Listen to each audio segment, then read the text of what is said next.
रामदूत तुलित बलधामांजनी पुत्र सम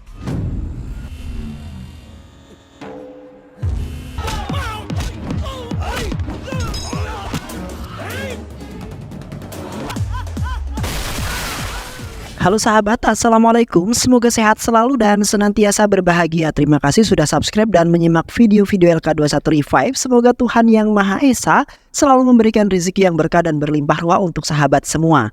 Nah, kita sapa-sapa dulu nih para penonton setia LK21 Revive. Terima kasih buat Siti Nur Hayati, Muhammad Jazi, Demak Viral, Caut Nation dari Bengkulu, Ramadan Pamungkas dari Batam atau dari Timur Leste, Ahmad Safri dari Sabungan, Akmal dari Mataram, Emos dari Timur Leste, Dia Puspita dari Kendal, Ade dari Ciampea.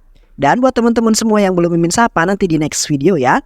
Oke, kali ini LK21 Revive akan membawakan sebuah alur cerita film yang berjudul Yevado. Bagaimana keseruan filmnya tanpa banyak basa-basi lagi? Ini dia alur ceritanya.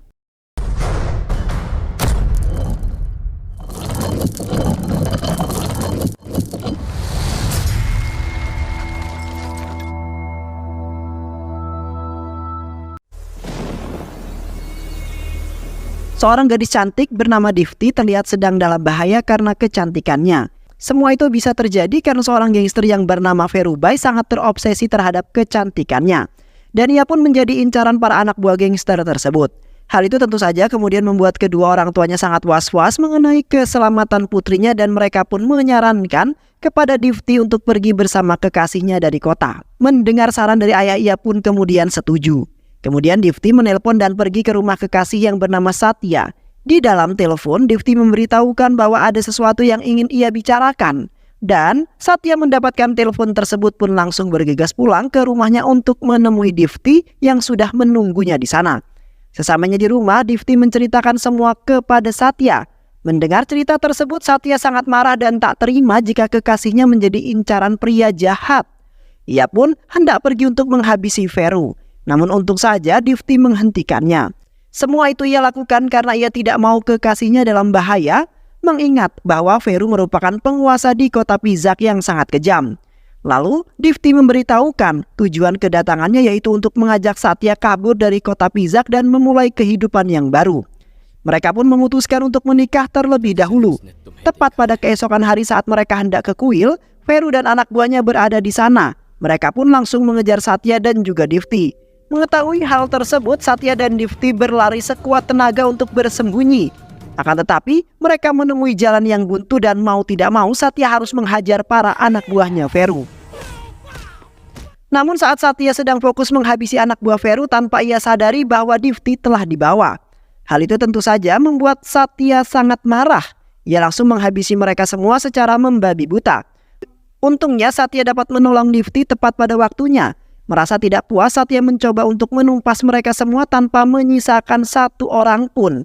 Akan tetapi, Difty lagi-lagi menghentikannya dan ia pun memohon kepada Satya untuk segera membawanya pergi dari kota Pizak hari itu juga.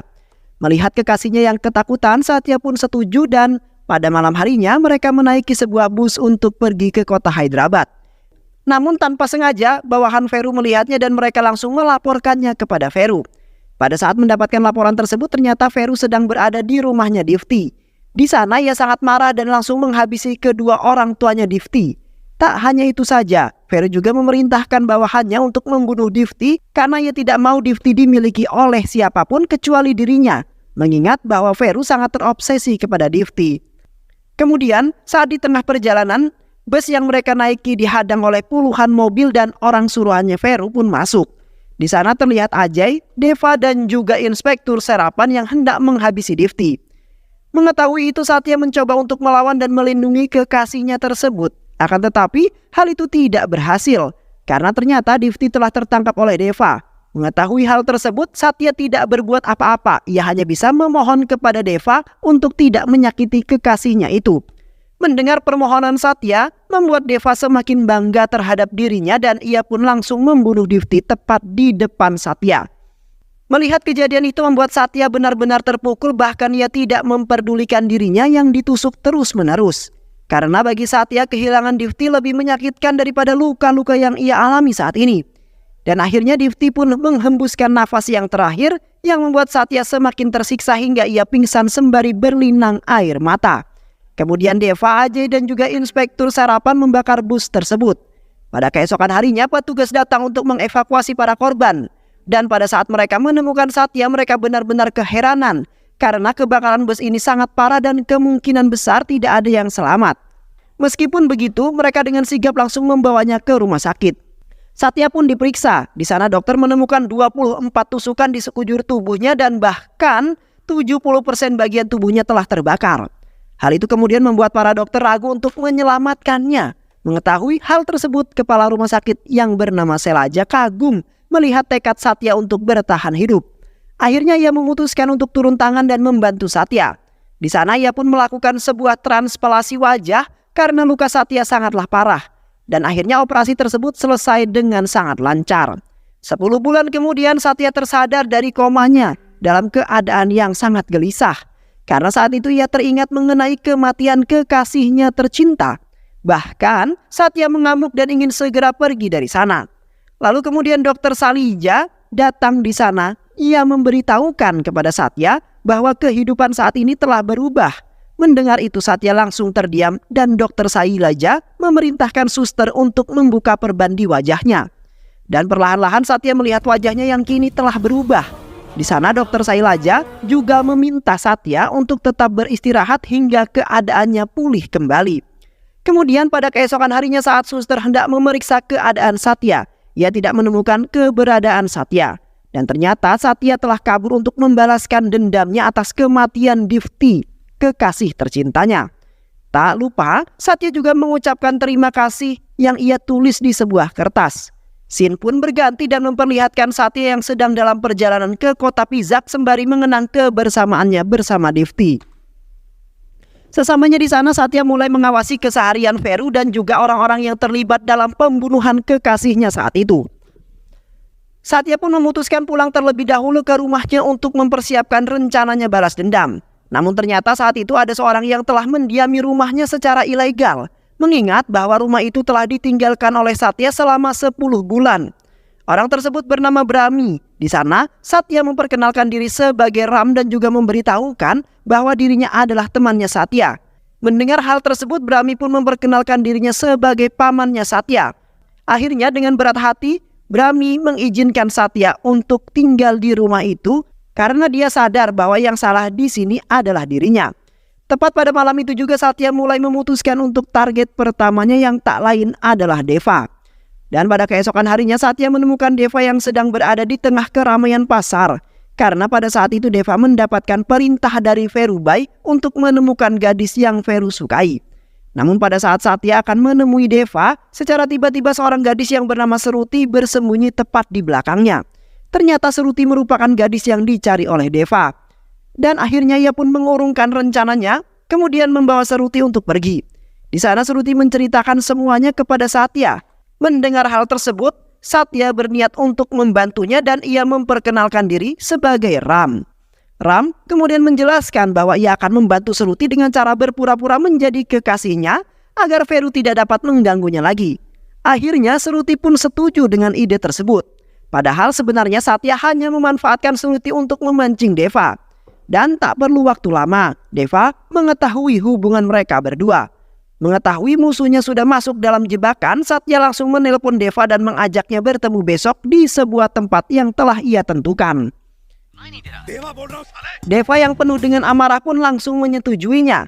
Selanjutnya tepat pada keesokan harinya terlihat Satya yang hendak pergi menemui Deva dihentikan oleh Brahmi. Di sana Brahmi menyuruh Satya untuk pergi dari rumah, namun Satya menolaknya dan ia pun menjelaskan bahwa dirinya akan pergi setelah membunuh 4 orang incarannya. Satya juga memberikan foto Deva yang merupakan target pertamanya kepada Brahmi. Beberapa saat kemudian Deva tiba di tempat yang telah ditentukan. Satya pun langsung menghajarnya hingga Deva tak sadarkan diri. Setelah itu Satya membawa Deva ke sebuah gedung kosong dan mengikatnya menggunakan kabel yang sudah dialiri oleh listrik. Di sana Deva disiksa habis-habisan oleh Satya. Bahkan kali ini Deva memohon kepada Satya untuk melepaskan dirinya. Mendengar permohonan itu membuat Satya teringat tentang dirinya saat itu yang juga sempat memohon untuk melepaskan diri. Namun tidak dihiraukan oleh Deva. Dan ia pun langsung membunuh Deva menggunakan aliran listrik yang telah ia siapkan. Setelah targetnya terbunuh, ia mengirimkan sebuah foto Deva kepada Ferubai yang ditandai dengan angka 1. Sementara itu Feru mengetahui orang kepercayaannya terbunuh sangatlah marah dan ia pun langsung pergi ke tempat kejadian. Di sana terlihat beberapa polisi tengah menyelidiki kasus pembunuhan itu. Dan Farma yang merupakan kepala kepolisian itu menjelaskan bahwa pembunuhan ini merupakan pembunuhan yang berencana. Karena kemungkinan besar semua yang ada di sini telah dipersiapkan jauh-jauh hari sebelum melakukan pembunuhan. Di sisi lain terlihat Brahmi yang mengejek Satya karena ia melihat Sakti yang sepertinya tidak melakukan apa-apa di hari itu. Lalu secara tiba-tiba Brahmi langsung terdiam saat mendengar pembunuhan terhadap Deva yang diberitakan di televisi.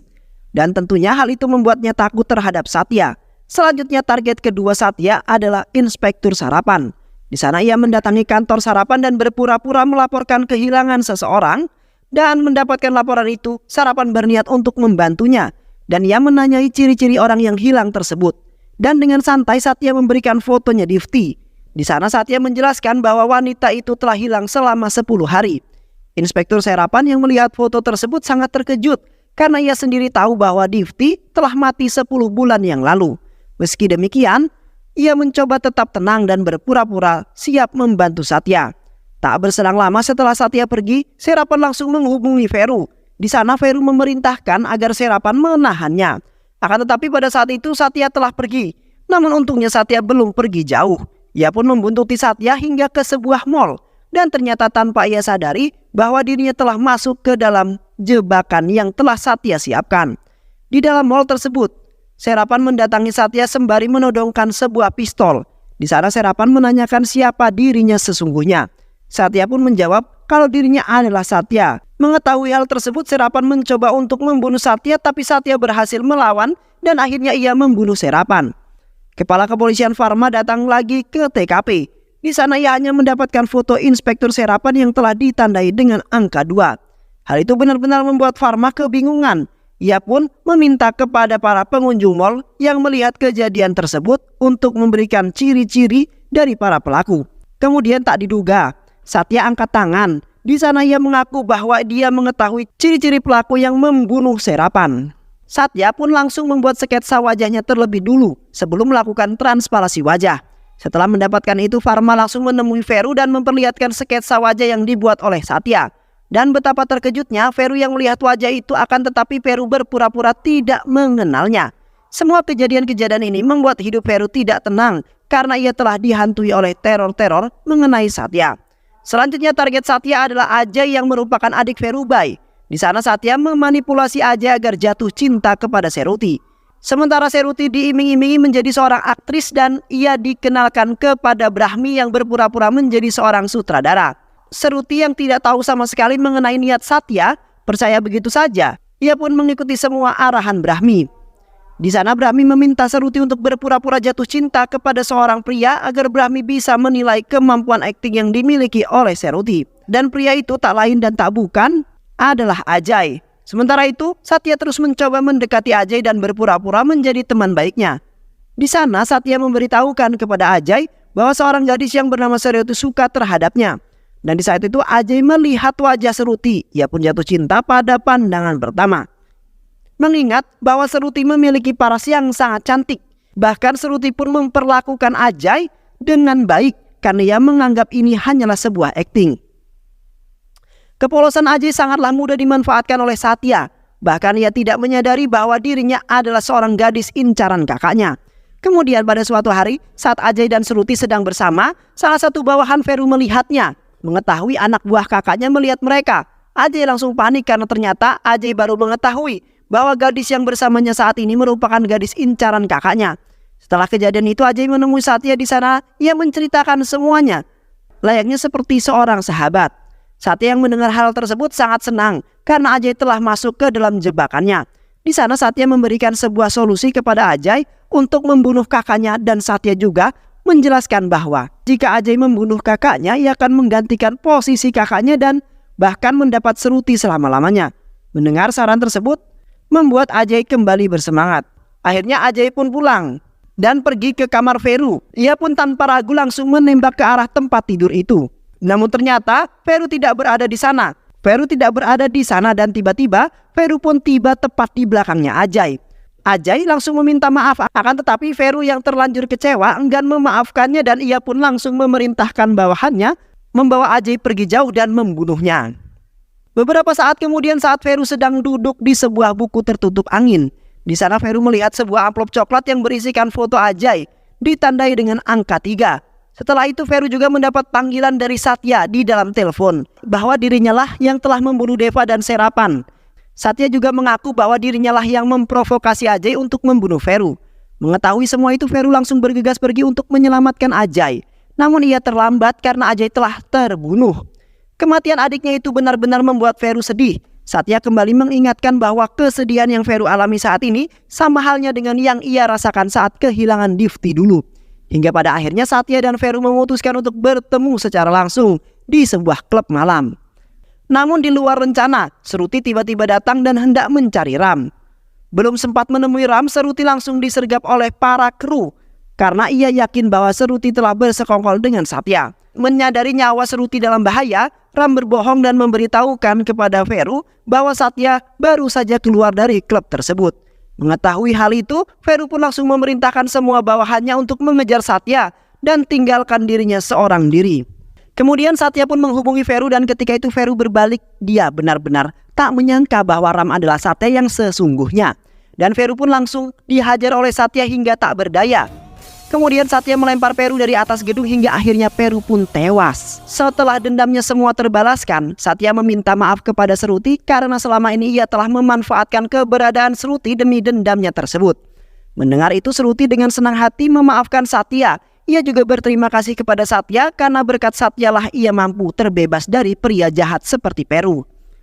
Satya pun pergi, ia memutuskan untuk meninggalkan kota Pizak dan mulai kehidupan yang baru. Namun pada saat di lampu merah secara tiba-tiba seseorang menembaknya dan orang tersebut bernama Raja. Untungnya tembakan itu tidak mengenai Satya dan orang-orang menembak itu pun kabur. Melihat Raja yang kabur, Satya mencoba mengejarnya karena ia ingin mengetahui maksud dari serangan tersebut. Tapi Raja berhasil bersembunyi. Di dalam persembunyiannya itu Raja menghubungi seorang menteri yang bernama Firazu dan memberitahukan bahwa Charan masih hidup. Mendengar itu semua, menteri langsung terkejut. Tak hanya itu, Raja juga menghubungi seorang yang bernama Dharma.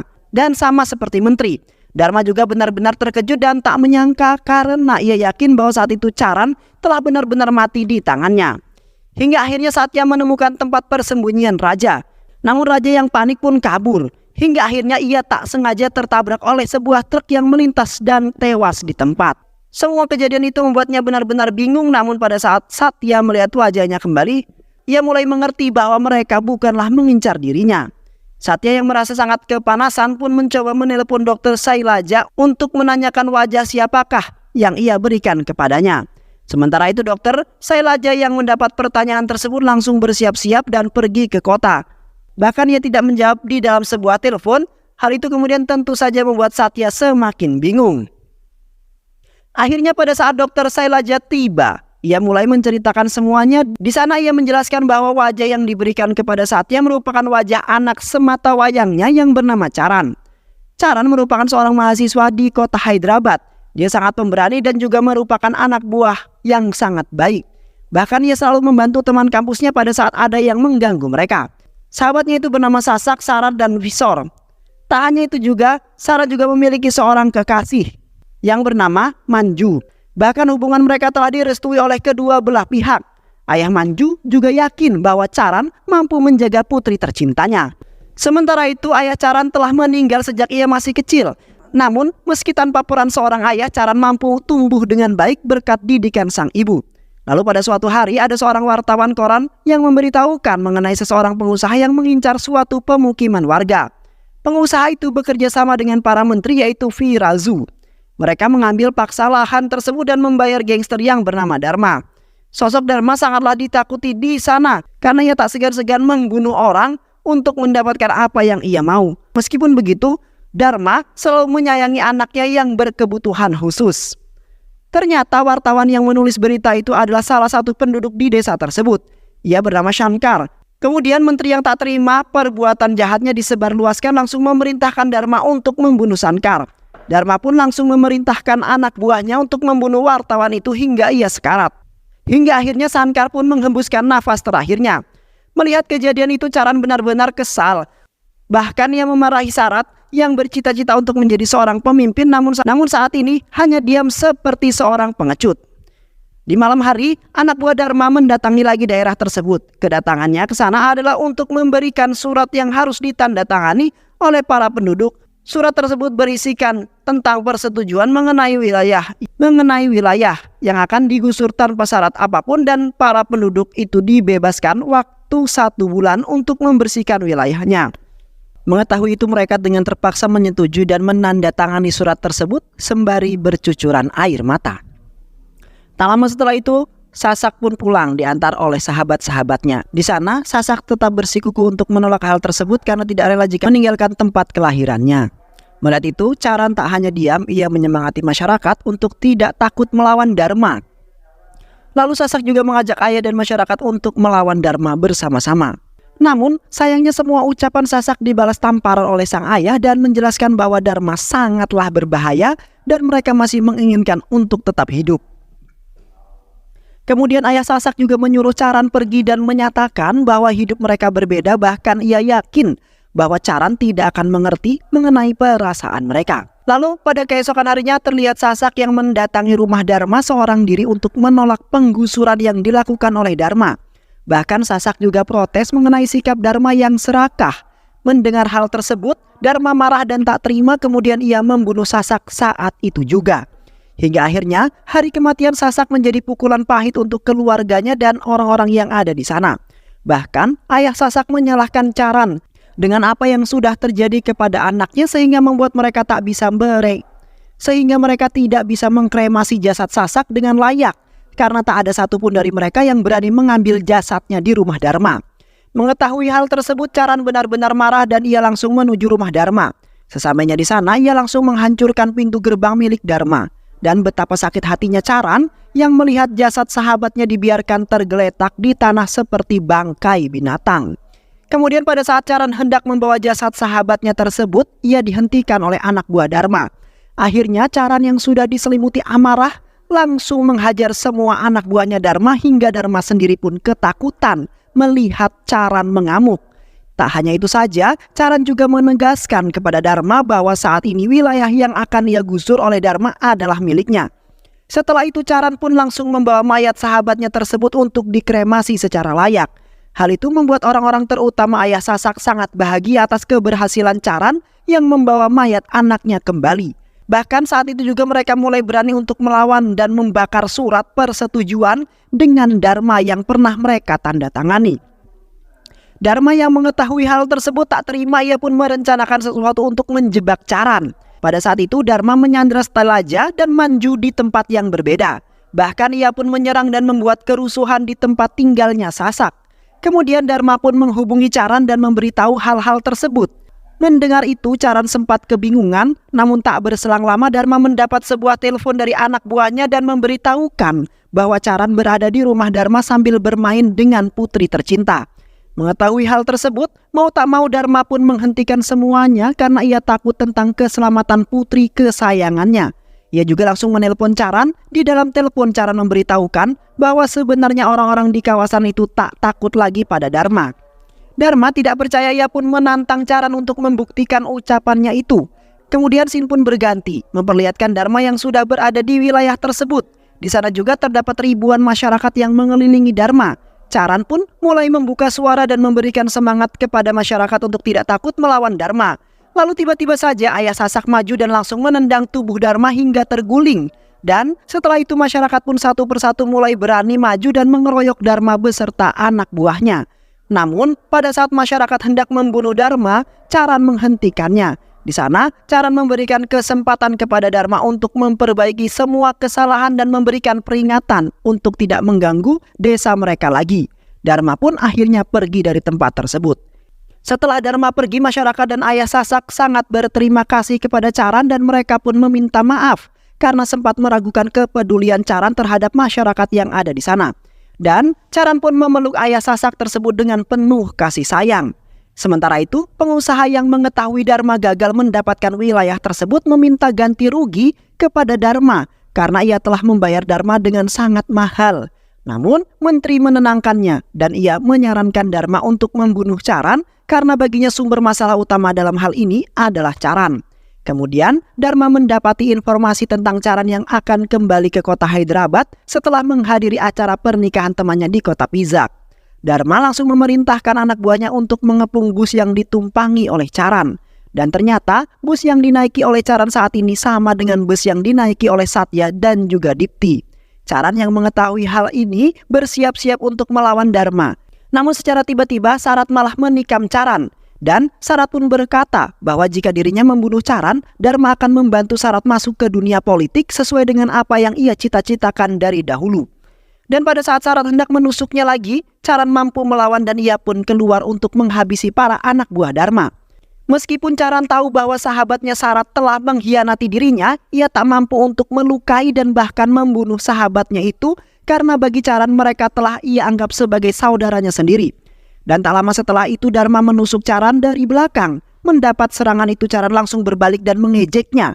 Tapi tiba-tiba seorang menikamnya lagi dari belakang. Orang itu tak lain adalah Sarat sahabatnya sendiri yang tak tahu diri. Dan akhirnya Charan pun meninggal. Dan di waktu yang sama Satya dan Dipti juga menghembuskan nafas terakhir di dalam bus tersebut setelah mendapat serangan dari anak buahnya Ferubai. Kemudian Dharma mengirimkan mayat Charan ke Sailaja. Melihat anak sematawayangnya itu telah mati secara tak pantas, ia benar-benar sedih dan terpukul. Tapi tak lama ia mendapatkan pasien yang penuh luka bakar namun tetap masih bertahan hidup. Pasien tersebut tak lain adalah Satya. Dan akhirnya pun memutuskan untuk memberikan wajah anaknya kepada Satya dengan maksud mempertahankan harapan orang banyak. Tapi di saat Sailaja ingin memberitahu Satya, Satya malah kabur dari rumah sakit. Kemudian scene pun berganti dan memperlihatkan Satya dan Dr. Sailaja yang telah selesai menceritakan semuanya. Lalu Satya yang penasaran mengenai keadaan wilayah tersebut pun menanyakan kepada Dr. Sailaja. Namun ia tidak menceritakan dan memilih untuk mengajak Satya langsung melihat keadaan yang ada di sana. Dan beberapa saat kemudian, Satya dan Dr. Sailaja pun tiba di desa tersebut. Kedatangan Satya yang mereka anggap Charan disambut hangat oleh masyarakat, terutama oleh ayah Sasak yang saat ini telah kehilangan satu kakinya yang dipotong oleh Dharma karena ia menendangnya saat itu. Namun meskipun demikian, ayah Sasak tetap semangat dan langsung memeluk Charan. Melihat semangat juang masyarakat untuk mempertahankan wilayah itu membuat Satya terharu. Ia pun bersedia menggantikan peran Charan yang telah membangkitkan semangat mereka. Dan sebelum menyerang Dharma, Satya mencari Sarat yang kebetulan pada saat itu ia sudah melakukan kampanye. Keberadaan Charan benar-benar membuat terkejut. Ia pun langsung menghubungi Dharma dan memberitahukan mengenai Charan yang masih hidup. Mengetahui itu Dharma benar-benar tak yakin. Ia pun memutuskan untuk menculik Dr. Sailaja untuk memancing Charan jika memang benar-benar ia masih hidup. Dan ternyata benar, Charan datang ke rumahnya Dharma. Tetapi kali ini ia tak sendirian, di mana semua masyarakat di wilayah tersebut juga ikut datang untuk menghabisi Dharma. Bahkan masyarakat langsung mengamuk dan menghancurkan bahkan menyerang semua anak buah Dharma hingga tak ada satupun yang tersisa. Sementara Charan, ia mencari Dharma untuk menyelamatkan Dr. Sailaja. Mengetahui dirinya diincar Charan, Dharma tak segan untuk menyandra Dr. Sailaja dan mengancamnya bahwa jika Charan terus maju, ia tak akan segan akan membunuh ibunya. Mendengar ancaman tersebut, Charan tak peduli. Ia terus berjalan maju mendekati Dharma hingga pada akhirnya Dharma ditikam dari belakang oleh Sarat. Karena sebenarnya pada saat Charan melihat Sarat yang sedang kampanye, ia menemuinya dan mengiming-imingi tentang tahta yang akan didapatkan oleh Sarat. Sementara itu Dharma yang marah kepada Sarat langsung membunuhnya hingga Sarat sekarat. Ia juga mencoba untuk menusuk Charan namun Charan berhasil menghindar dan akhirnya tanpa sengaja Dharma menusuk Menteri Virazu yang berada tepat di belakangnya Charan. Setelah itu Charan langsung menendang Dharma hingga ia terjatuh di hadapan masyarakat yang penuh amarah terhadap dirinya. Ia pun langsung dihajar habis-habisan oleh masyarakat sampai mati. Setelah itu semua para penjahat dan pengkhianat itu mati. Satya memiliki satu hal lagi yang belum ia selesaikan, yaitu mengenai Manju yang merupakan pacarnya Charan. Kemudian Satya pun langsung menemuinya dan film pun selesai. Itulah alur cerita film yang berjudul Yavadu. Terima kasih sudah menyimak video-video LK21 Revive. Semoga sahabat semua terhibur dan sampai bertemu lagi di video-video berikutnya. Wassalamualaikum warahmatullahi wabarakatuh.